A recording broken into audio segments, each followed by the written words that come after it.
if you're seeking out functional medicine, you want to make sure you in your mind you have your own agenda, but listen to the practitioner's agenda too, because if you've gone through this 1,000 times, we can tell you straight up, hey, look, if you've got way too much inflammation, I know you want to get rid of the bugs, so do we, but you may feel like crap if we do it too soon.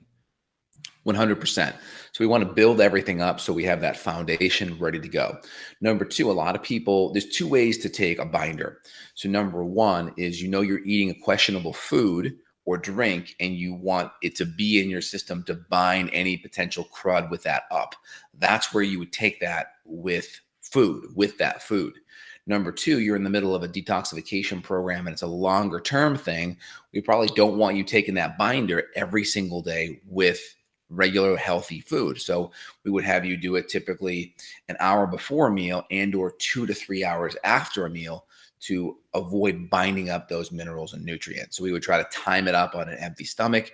Now, sometimes it's easier to do it midday between breakfast and lunch and dinner, or some people will do it when they get up and then when they go to bed and just leave an hour before, half hour, 45 minutes before breakfast in the morning, and then at least 2 hours after dinner at night. Those are really good prime times. And of course, a holiday weekend, you can always take activated charcoal with any of your questionable foods and drink. That's super helpful. Yeah, and dosing wise, most of the time when you find activated charcoal, it's going to be in about a 250 milligram to 500 milligram dose. And so I think there's a range that people can do. Now, I will say, I just kind of come to this realization over the weekend. So I'm sharing this with Justin for the first time. I've been battling dizziness and sort of this disequilibrium for probably like 6 months or so, if not more. Actually, no, it was since last July. So we're talking almost a year.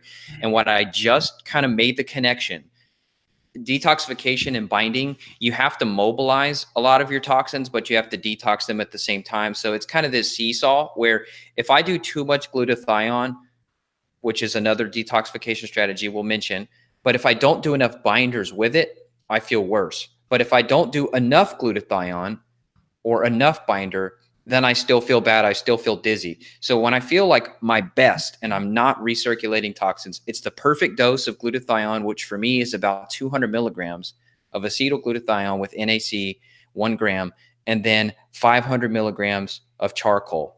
So glutathione would come first in the morning, let's say 7 a.m. I would try to wait an hour, do binders, or in reverse order. You could do binders first thing, like 7 a.m. binders, glutathione at 8, and then breakfast right after. So that's kind of the hard part too is, somebody pointed out in the comments that it's confusing between the meals time because we're often told to take our herbs. They thought they would bind the herbs too. Yeah, that's the hard part.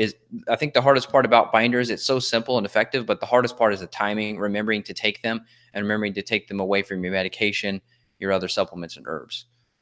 100%. And really important, we want to make sure we're supporting the lymph, right? So drinking enough water helps support the lymph, right? The solution to pollution is dilution, right? Say that 4 times fast. We want to make sure we're providing hydration so the lymph can move. Ginger tea is awesome. I use this with a lot of my patients because ginger is anti-inflammatory. It's essentially an anticoagulant. It keeps things moving. It's also a biofilm buster. So if we have biofilms, which are these protective shields used by critters, it will definitely help with that and take those shields out of their hand and allow the antimicrobials to be more effective. So that's for sure. Now, a couple other gentle lymphatic supports that we'll do is we'll do red root, which is going to be a powerful anticoagulant.